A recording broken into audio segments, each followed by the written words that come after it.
Payagan nyo lang po ako, Lord. Ma-approve lang po yung visa ko, Lord. Gagamitin ko po yung influence ko, Lord. Yung resources ko, Lord, para magkaroon ng Gia Barcelona, Lord Jesus. Remember that moment? Na Lord, kung hayaan mo lang ma-approve tong visa na to, magkakaroon po ng Gia Miami, Lord, Gia Miami. Sarap pakinggan, Lord, Gia Miami. Gia Los Angeles. Nakita ng Lord yung panalangin mo kasi nakadapa ka na eh. Gulong ka na ng gulong eh. Sabi ng Lord, kawawa naman tong batang to. Sige na nga, pagbigyan na nga natin, approve nga natin yung visa. Of course, I'm just exaggerating. Eh, di na-approve yung visa mo. With the commitment that whatever you have, you will do it for God. Na-approvean ka, pagharap mo sa immigration, na-approve ka, pagdating mo ng Barcelona, intentional ka pa rin. Mission-minded ka pa rin. Pagdating mo sa Barcelona, nag-Jericho March ka pa. Lord, lahat ng mga bahay na ito ay makakakilala po sa iyo. Lahat po na in Jesus name lumayas kayo, mga demonyo, magkakakilala kayo sa ating Panginoon. And you are very intentional because you still remember why you are there in the first place. And then, after a year, tumatawag na yung mga mahal mo sa buhay sa Pilipinas. Ma, ano ulam? Ma, pan-tuition fee. Ma, kailangan namin ng perang ganito. Kala mo, ATM ka. Lahat ng demand sa Pilipinas, hinihingi, bigay nyo to. And because you want to give in, gusto mo ibigay yung pangangailangan ng mga mahal mo sa buhay sa Pilipinas, masyado ka ng focus at busy sa ambisyon, hindi na sa misyon. 5 years later, wala pa rin Gia Barcelona. 10 years later, wala pa rin Gia Miami. Nakalimutan mo why you are there in the first place. You lose sight of the very mission that you have. You lose sight of the big picture. Mission should be more important than our ambition. Lalo sa mundong ginagalawa natin that we are encouraged to chase position, ambition. And by the way, hindi ko po sinasabing maling mangarap. Hindi ko sinasabing maling magkaroon ng goal. Magkaroon ka ng goal. Maganda po yung may goal tayo. Magandang may ambition tayo. Pero sana po nag-a-adjust yung ating ambisyon sa tunay na mission natin. Kasi mas mahalaga po yung mission natin sa ating pamilya kesa sa posisyon na hinahabol natin sa ating kumpanya. Your mission is more important than your ambition. After all, our aim as a Christian is not just to be blessed. Our aim is to be deployed. Pinadala ka ng Panginoon wherever you are. Paano naman ako, pastor? Nasa bahay lang po ako, nag-aalaga ako ng aking mga anak. Now, as a mother, hindi ka lang basta nagbe-babysit ng anak. Nagde-disciple ka. Eh kung ang lagi mo lang iniisip, aalagaan ko lang yung anak ko, magbe-babysit ako, nakaka-bored. Yung gano'n kasi walang meaning eh. But every time na mariremind ka, I'm not just babysitting, I'm discipling my kids. I'm discipling my kids. Dinidisciple ko ang aking mga anak. Mas nagkakaroon ng meaning ngayong ginagawa kasi hindi mo lang sila basta pinapakain, hindi mo sila basta tinuturuan. You are making a difference and an impact in their lives. Kailangan ma-realize natin mga kapatid at mga anak na yung mundane things na ginagawa natin, mananatiling mundane yan pag walang purpose. Kapag walang meaning. Kailangan klaro po sa atin na pinipili natin lagi, ano po Lord yung assignment mo kung bakit ako naging nanay? Ano po ang assignment mo Lord kung bakit naging ganito? Lord, kasi imagine niyo no, kapag klaro po kasi ang mission mo, pati decision mo, hindi na nga pag-uusapan ng decision sa totoo lang. Halimbawa, magtatayo ka ng coffee shop. Lord, gamitin niyo po yung coffee shop na to para po maraming kaluluwa, hindi lang makatikim ng kape, makarinig ng Word of God. Di ba? Mission-minded ka. So ngayon, nagpatayo ka ng coffee shop. Ang pangalan, Hebrews, para nasa Bible.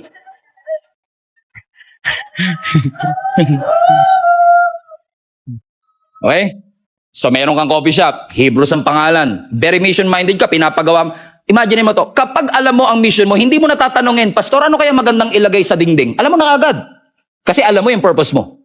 Ang purpose mo is to share the gospel. Pati music mo sa coffee shop mo, hindi mo natatanungin sa akin. Kasi alam mo na, kung purposeful ka, hindi mo natatanungin anong music, anong ambience, anong decals. Kasi dahil purposeful ka, when the mission is clear, the decision will always be clear. Kaya lang kasi labo-labo po ang buhay natin kasi hindi tayo missionary. Sa mga mission field natin, akala natin bisita tayo. Missionary po kayo. Saan man kayo naroroon. Ikaw man ay nasa opisina, nasa school, saan man po tayo naroroon. Tayo po ay mga missionary ng Panginoon. And even the time that you have, kung ikaw ay talagang intentional sa mission po na pinapagawa ng Panginoon, alam mo kung anong priority ng iyong buhay. Especially nowadays. Hindi ko sinasabing mali ito, ha? Pero pansinin ninyo, nowadays, ina-announce ng gobyerno sa atin, bago pa pumasok ang 2025, i-announce niya na lahat ng holiday sa buong taon. Anong gagawin ng katabi mo? Ganito yan. Uy, long weekend to, ha? Batanes. Singapore. Ha? Taiwan. Di ba? Hindi masama, hindi ko sinasabing masama. Hindi ko sinasabing huwag niyong gawin. Ini-encourage ko nga kayo mag-travel eh. Maganda ho mag-travel. Pero bihira ako nakakarinig na, uy, holiday, I want to learn new things para magamit ko sa mission na pinapagawa ng Panginoon. Kasi kung mission-minded, hindi laging bakasyon, relaxation ang nasa isip mo eh. Ang iniisip mo kagad, ano ang pwede kong magawa para malakaran ko ang pinapagawa ng Panginoon? Mag-enroll kaya ako ng vocational lesson? Mag-enroll kaya ako dito sa seminar na to para makakuha ko ng certificate that will help me para sa next season ng aking buhay? Mag-serve kaya ako sa church sa mga panahon na ito? Because most of us are so consumed with our work na nakalimutan nating may mission ang Panginoon sa bawat isa sa atin. We are on a mission. Hindi ka lang basta pumapasok sa trabaho every Monday. Ay, hindi ka pala pumapasok na Monday, so Tuesday. Hindi ka lang po basta trabahador, employee, may-ari ng negosyo, influencer. Kapag ikaw ay nagkikreate ng content mo, hindi ka lang basta missionary ka, anak. You are on a mission. And when the mission is so clear, the decision, what content to do, how to react, how to engage, is very clear also. But maybe, unfortunately, some of us, meron naman tayong passion, but we've lost it. Dati determined ka, but you've lost it. Committed ka, but you've lost it. Klarong-klaro yung gustong mangyari ng Panginoon sa'yo. But unfortunately, you've lost it. Klaro sa'yo, nung nag-apply ka ng trabaho, sabi mo sa sarili mo, magsisimula kami ng office ministry dito sa trabahong ito. Klaro yon nung nagsisimula ka. Pero you lost it. You've lost it. Nawala na yun, yung goal na yun.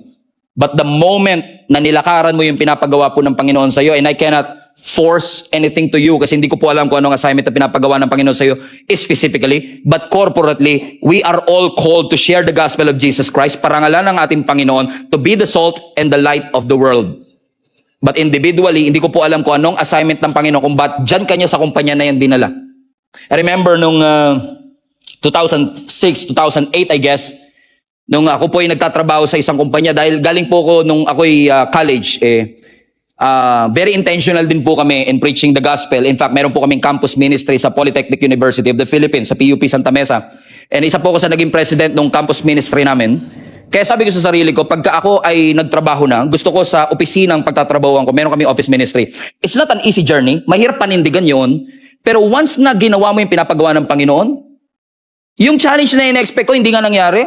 And by the grace of God, we have been given a permission na magkaroon ng office ministry. And I'm so glad and amazed na marami dun sa mga bina-Bible study namin during those times. Yung iba sa kanila naging leader na ng church, volunteer na ng church, nasa ibang simbahan, pero nakakilala sa Panginoon. So every time tatanungin ko ang Panginoon, sasabi ko, Lord, pinag-IT mo pa ako, magpapastor din po naman pala ako. Ngayon, mas nare-realize ko, inalaw ng Panginoon na magtrabaho ako sa kumpanya na yon para pagtulong-tulungan namin na makakilala yung mga ka-office mate namin sa Panginoon. So, hindi na sayang yung stay ko na yon. Amen? So, and I believe, pare-pareho po tayo. May purpose ang Panginoon. Kung may-ari po kayo ng isang kumpanya, meron po kayong kapangyarihan na ipatawag po ang inyong mga empleyado. Every Monday, Bible study tayo. You have that potential and capacity to do it. Kung ikaw ay may-ari ng coffee shop, kahit dalawa ang empleyado mo, dalawa pinapasweldo mo, yung barista at saka yung tagabantay.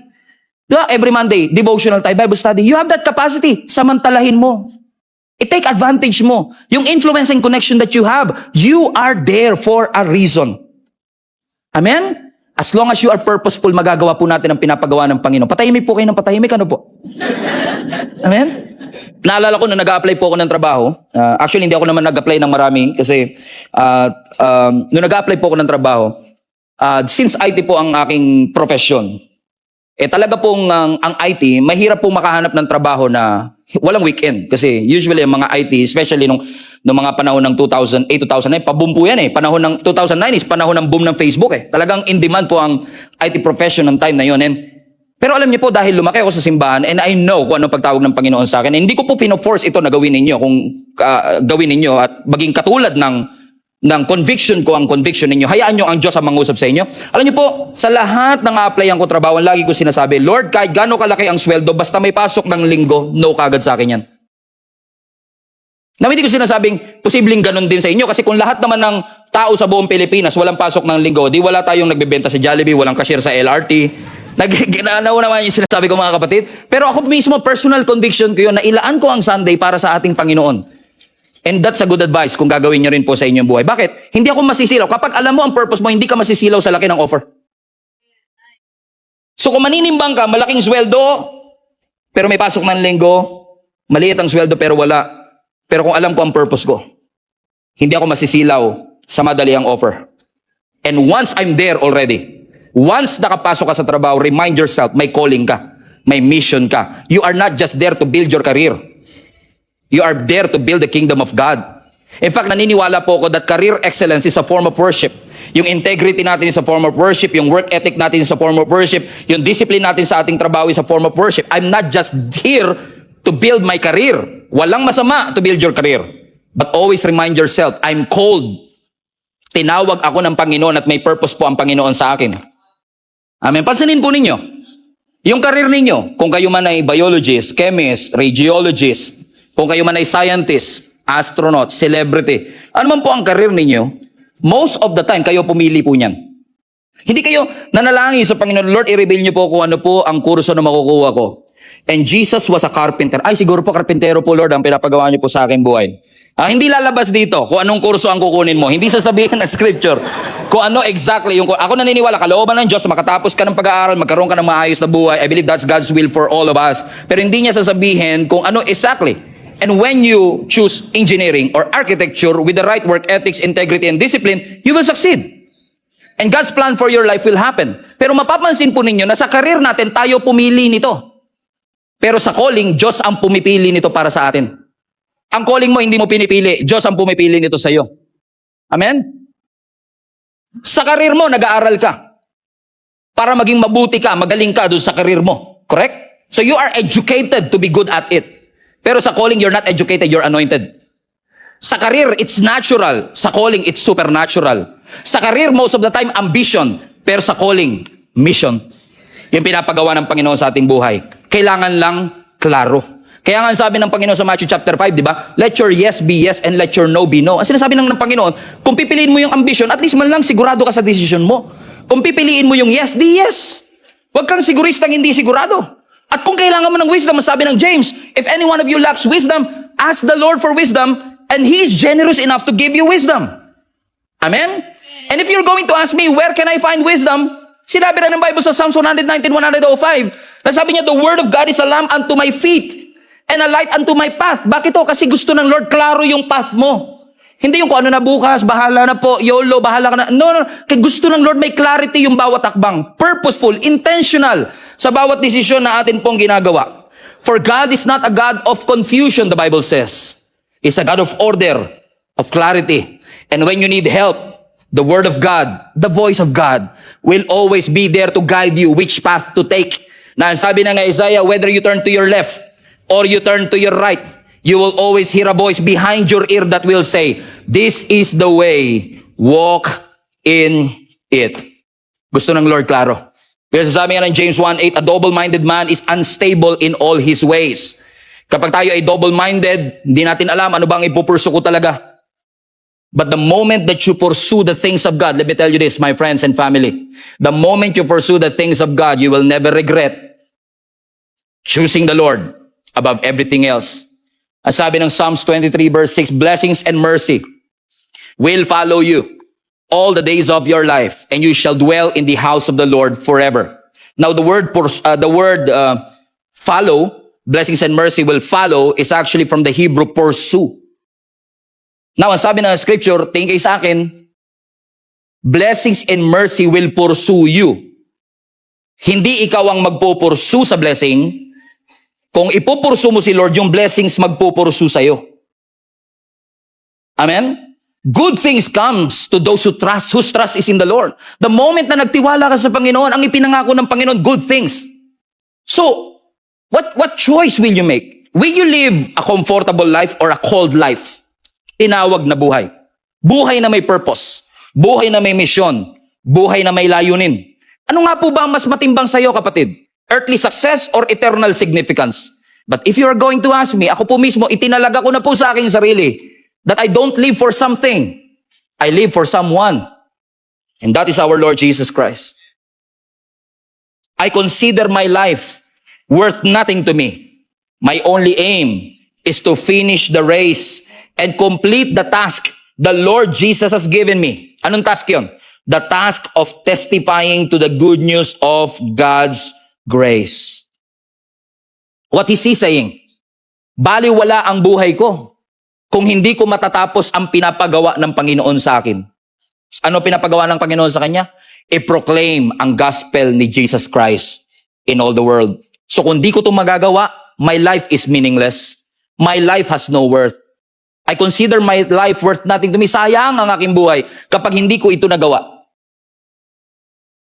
My only aim is to do the task that God assigned me to do. And that is to preach the gospel of Jesus Christ. Amen? What is your vision for your life? Ano po yung pangitain na nilalagay ng Panginoon sa iyong buhay? Which direction, which path are you going to take? Because as far as this church is concerned, by the way, if you consider this church to be a part of to be your family, kung kino-consider mo ang simbahang ito, ito talaga ang iyong pamilya. 1 minute, family talk. God is so faithful to our church.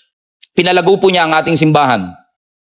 From about 100 people, 90 people, in a span of 11 years, we have grown to literally thousands of people by the grace of God. We have an average of about 1,900 to 2,000 people attending our services every single Sunday. On top of that, marami pang absent. On top of that, marami pa tayong global family who are joining us from different parts of the globe. Maybe it's safe to say that we are already a big church. Maybe. But I'm not saying na kailangan mong maging malaking simbahan para magawa mo pinapagawa ng Panginoon. Hindi kasalanan ang magkaroon ng maliit na simbahan. Sabi nga ni Rick Warren, it's not a sin to have a small church, but it is a sin to have a small vision. So, ibig sabihin, kahit 30 lang ang umaatin, hindi ko sinilalang yung 30, pero compared to mega churches, na meron tayo, and thank God for mega churches, but kahit na 30 ang taong nasa aking harapan, I still have to care for the world outside me. At kahit na libo-libo pa ang umaatin sa church, kung ikukumpara ko yan sa population ng Caloocan City alone, it's nothing. The job is still not finished. The mission is not still done. Marami pang tao ang nangangailangan ng Kristo sa kanilang buhay. And I want to challenge this global family that in order for us to finish the task that God has entrusted to us, yung assignment na pinapagawa ng Panginoon, somebody has to sacrifice. Somebody has to sacrifice their finances, their time, their talent, and resources. And thank God for the people who are sacrificing already for the glory of God. Kasi hindi natin mararanasan ang tunay na pagpapala kung walang sakripisyo in the first place. Yes, may plano ang Panginoon, pero nangangailangan ito ng sakripisyo on our part. Na minsan kailangan mong bitawan ang ambisyon para gawin ang pinapagawa ng Panginoon sa ating buhay. Remember the feeding of 5,000? Doon sa feeding of 5,000, approximately 15,000 people ang nakakain sa pamamagitan po lamang ng 5 gardenia at 2 ligo sardines. Imaginein po ninyo yun. Kanino galing yung 5 tinapay? Sa bata. Sa baon ng bata. Question, marami po kaya dun sa 15,000 people ang may tinapay din? Yes. Maaaring marami rin ang may tinapay nung time na yun, pero hindi pinagpala ang lahat dahil sa mga taong may tinapay. Pinagpala ang lahat dahil may taong nagsakripisyo. So may plano ang Panginoon for multiplication, but sacrifice is the key. Huwag mong maliitin yung bagay na meron ka. Yung talent na meron ka. Kasi gagamitin po ng Panginoon yan to make a difference in your offices, in your homes, in your schools, in your career. Katulad ni Andrew na kapatid ni Peter, nung natanggap niya yung 5 loaves and 2 fishes, ano sabi niya? Aanuin natin to. Hindi ito kakasya. This is not enough. Sa mata ng iba, parang minaliit naman yata yung sakripisyo. Binilittle naman yata ang sakripisyo. And unfortunately, many of us are excusing ourselves na magawa ang pinapagawa ng Panginoon. You excuse yourself to serve the Lord kasi pakiramdam mo, wala ka namang maiaambag. It may seem not much to you. But if you will sacrifice what God has asked you to sacrifice, and if you will give what God has called you to give, God has the ability in a way of multiplying our not enough. Our little. It's not grand, but it's great. It's not grand, but it is enough. Because God has a way of multiplying our not enough Give it to the hand of God, and the not enough will have more than enough. Palapakan natin ang ating Panginoon. He is good.